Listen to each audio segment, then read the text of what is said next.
Olá, tudo bem? Quando uma sociedade começa, geralmente ela começa a partir da afinidade de duas ou mais pessoas. Não se começa uma sociedade comercial, o início de um negócio ou a continuidade de um negócio com alguém com quem você não tem a mínima afinidade. E essa afinidade, ela tanto é profissional quanto pessoal. Isso é totalmente normal, porque a afinidade, ela vem do nosso racional, mas ela vem também do nosso emocional.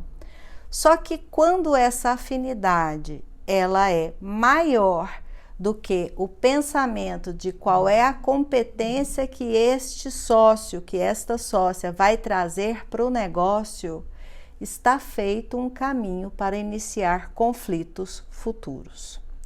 Eu vou explicar por quê. Porque quando a gente escolhe uma pessoa para estar conosco, dividindo na nossa empresa, no nosso negócio, ou para começar um negócio conosco, sendo sócio apenas porque é amigo, porque eu tenho uma afinidade de amizade, ou, e muitas vezes é muito comum, de parentesco, você não está levando em consideração a competência daquela pessoa. Não tem nada de errado em você ter afinidade, isso é até necessário. Ninguém vai convidar para ser sócio do seu próprio negócio ou começar um negócio com alguém com quem você não tem o mínimo de afinidade. Isso não existe, isso é assim, se acontece, é exceção da exceção da exceção. Você tem que ter uma afinidade, mas você também precisa estar totalmente consciente qual é a competência que aquela pessoa vai trazer para o seu negócio. O que acontece é que no início toda a sociedade ela é muito pacífica, tá cheio de entusiasmo, todo mundo olhando para o mesmo lugar. Aparentemente as coisas estão bem organizadas para que tudo se inicie de forma boa. Isso é o que acontece normalmente. Só que para acontecer de uma forma equilibrada, é preciso prever muitas coisas. A gente não faz isso normalmente, isso não é comum. Mas você pode ir corrigindo, aparando as arestas no caminhar da sociedade. Ou, geralmente acontece, quando aparece um conflito, um desentendimento entre os sócios, nasce a necessidade de se aparar as arestas em nome do negócio, em nome da empresa, da continuidade. Então, quando se vai escolher um sócio, é extremamente importante que você tenha claro qual é a competência que ele vai trazer para aquele negócio. Onde é que ele complementa? O que é que essa pessoa tem que você não tem, ou que você tem, mas que não gosta de atuar. É uma divisão de tarefas, é uma soma de forças para a empresa crescer. Senão, não faz o menor sentido você ter uma sociedade. E isso tem que ser levado em consideração pelo empresário, porque a sociedade, muitas vezes, ela é fundamental para o crescimento de uma empresa. Então, uma empresa que começa pequenininha, sozinha, né, o empresário está sozinho, ela não vai crescer se ele não se associar com outras pessoas. Então, uma sociedade, dentro de um crescimento de uma empresa, em um determinado momento, ela vai acontecer com a inclusão de um sócio ou mais sócios. Se você não tem claro qual é a competência que aquela pessoa está trazendo, e isso se diz respeito aos sócios que entram no negócio e vão atuar administrativamente. Às vezes acontece de você ter um sócio investidor, que não vai estar ali dentro do negócio, mas ele tem um papel. Ele tem um papel onde ele está fazendo um aporte financeiro e é preciso também que você tenha um mínimo de afinidade com aquela pessoa e que o investidor, você pode ter certeza, nenhum investidor investe o seu dinheiro em um negócio que ele não acredita, com o qual ele não tem o mínimo de afinidade, com o qual ele não perceba o futuro daquele negócio. Realmente é necessário haver um alinhamento de valores, de visões, para que a sociedade ocorra de uma forma válida, de uma forma que funcione. Mas nem sempre isso acontece. É muito comum que as sociedades nasçam dentro das famílias ou dentro de uma amizade, sem que nenhum nem outro, ou nenhum dos dois, dos três ou quatro, quantos sócios sejam, se preocupem em avaliar a competência e o papel de cada um. Ficam muito presos só assim, a gente se dá bem, a gente se gosta, as coisas vão dar certo. Infelizmente, no mundo dos negócios, esse vai dar certo rui e o conflito, o desentendimento aparece. Muito bem. O que acontece quando os conflitos entre sócios aparecem dentro da empresa? O desempenho da empresa fica em prejuízo e existe um risco de sobrevivência no mercado. A atuação da liderança máxima da empresa é fundamental, está diretamente ligada à sobrevivência dela no mercado. Então, quando a administração fica em segundo plano, aquele líder, aquele empresário não tem paixão mais pelo que ele está fazendo, porque ele precisa estar o tempo todo resolvendo conflitos com a pessoa que está ali do lado dele, decidindo o futuro, decidindo para onde a empresa vai, isso realmente vai fazer com que a empresa fique em risco de desaparecer. E muitos sócios nesse momento, muitas pessoas nesse momento, né, indivíduos, empresários, entram em um lugar de silêncio. O conflito apareceu, a sociedade não vai bem, então o empresário pensa assim: eu vou ficar em silêncio, vou passar por cima de tudo que eu estou sentindo, vou deixar de falar aquilo que está me incomodando, eu não vou causar mais conflito e de repente tudo isso passa.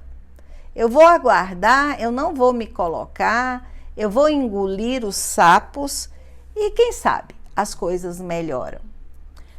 Às vezes os empresários pensam assim porque num passado antigo ou recente ele já teve um conflito, uma briga, um desentendimento leve com esse mesmo sócio ou sócia e as coisas passaram.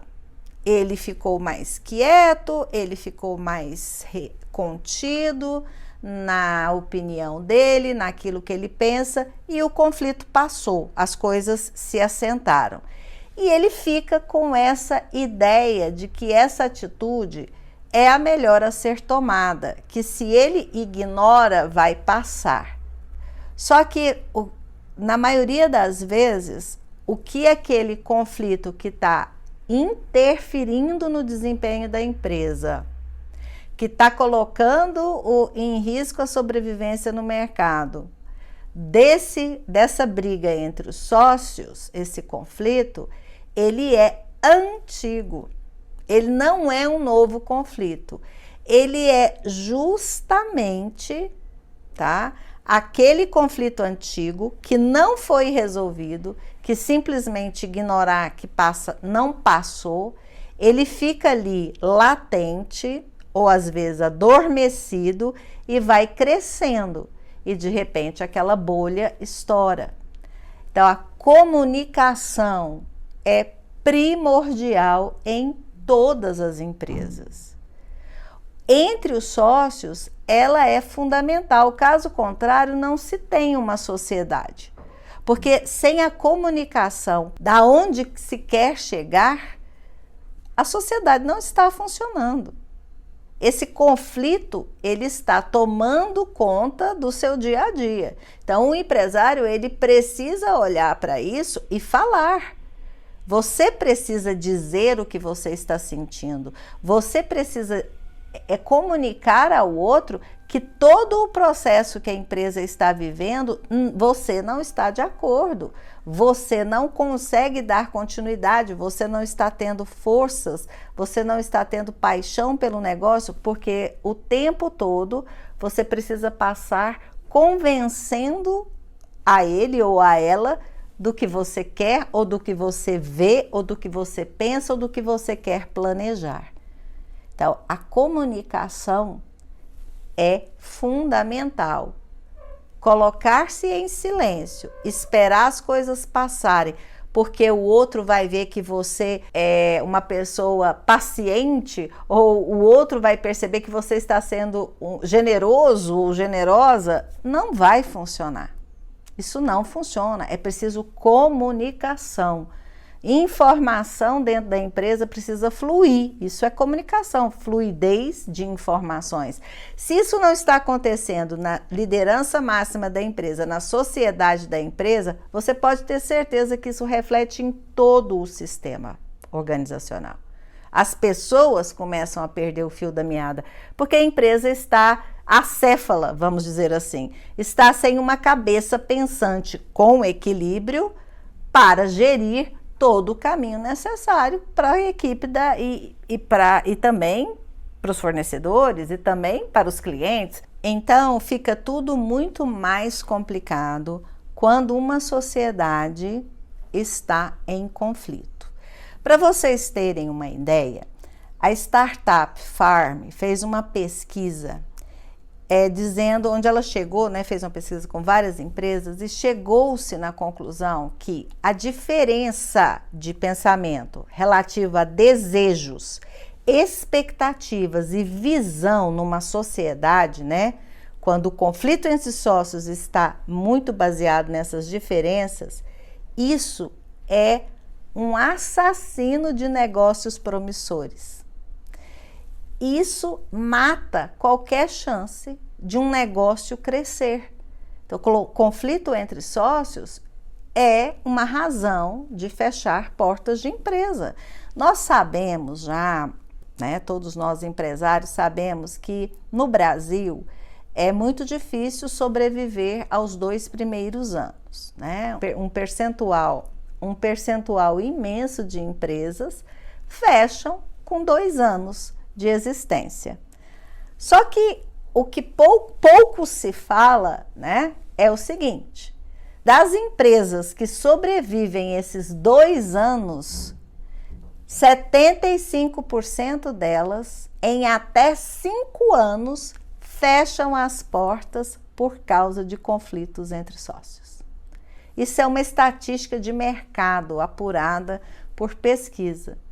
Então, está claro para nós que o conflito entre sócios acaba com o negócio, fecha a porta de empresa, simplesmente vai levar à falência daquele negócio, se não for cuidado, se não for olhado. Então, uma empresa em crescimento, ela precisa estar olhando para a governança o tempo todo. O que é governança? Um dos fatores, um dos princípios mais importantes de uma governança organizacional e empresarial é evitar que relacionamento pessoal e profissional se misturem. E aí entra quando a sociedade tem parentesco envolvido, uma sociedade familiar.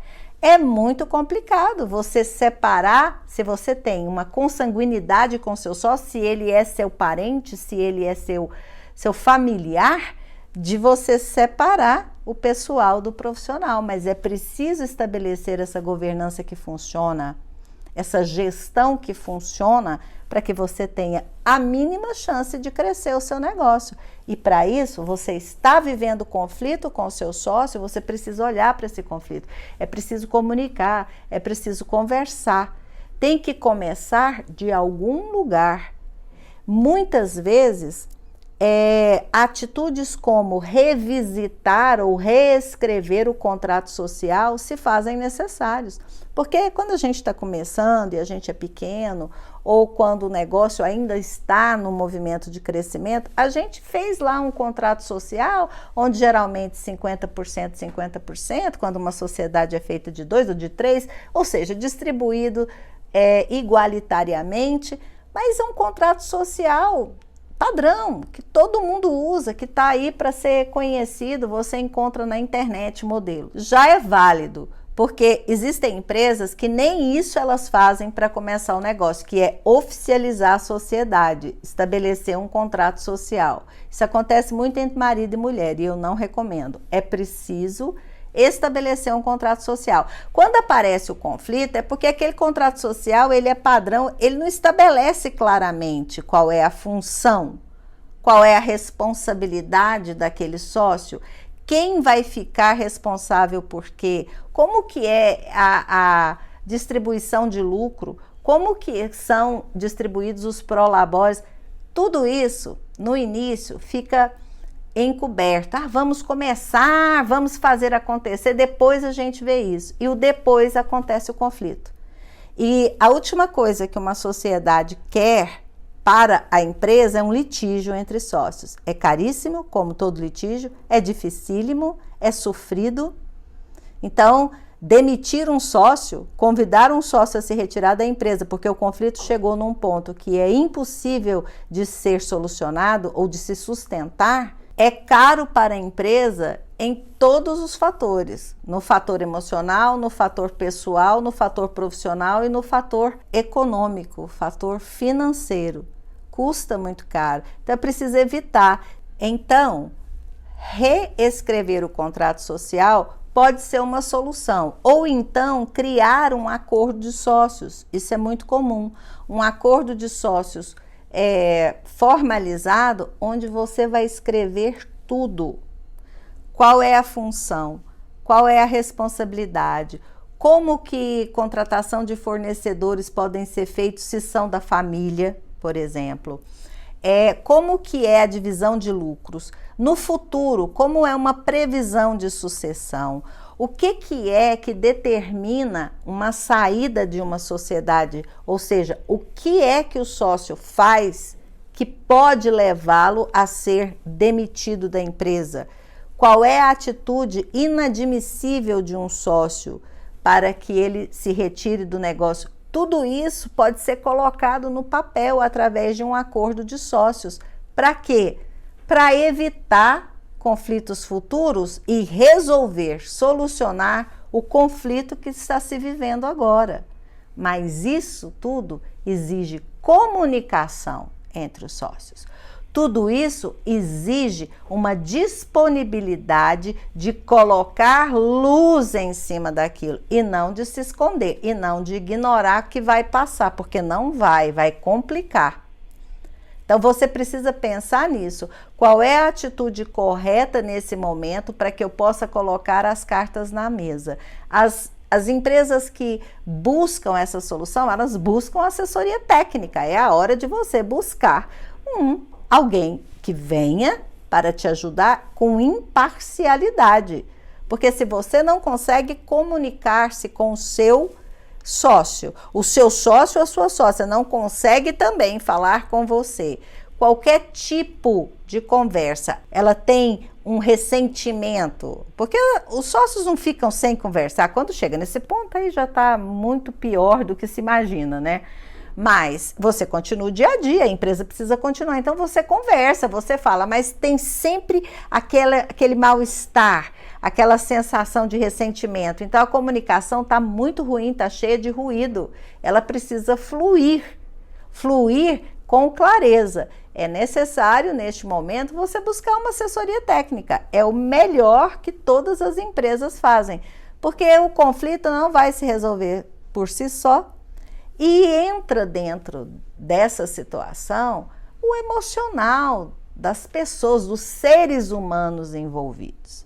É preciso que isso seja levado em conta desde sempre, porque a sociedade começa com muita alegria, com muita esperança, com muita vontade de fazer acontecer e vencer. Então, quando os desentendimentos começam a acontecer e o conflito se instala, perde-se muita esperança, começa a haver desconfiança da sua própria competência e da competência do seu sócio.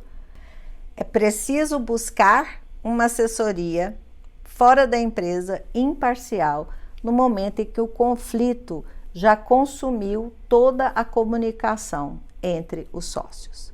Isso é fundamental, porque senão a sua empresa vai entrar numa espiral descendente e ela pode, inclusive, fechar as portas, não dar certo. Ninguém quer isso. Então, comunicação não é ignorar que passa, é colocar-se para que o outro te respeite e você possa respeitar o outro e voltar uma harmonia dentro da sociedade para que a empresa possa crescer.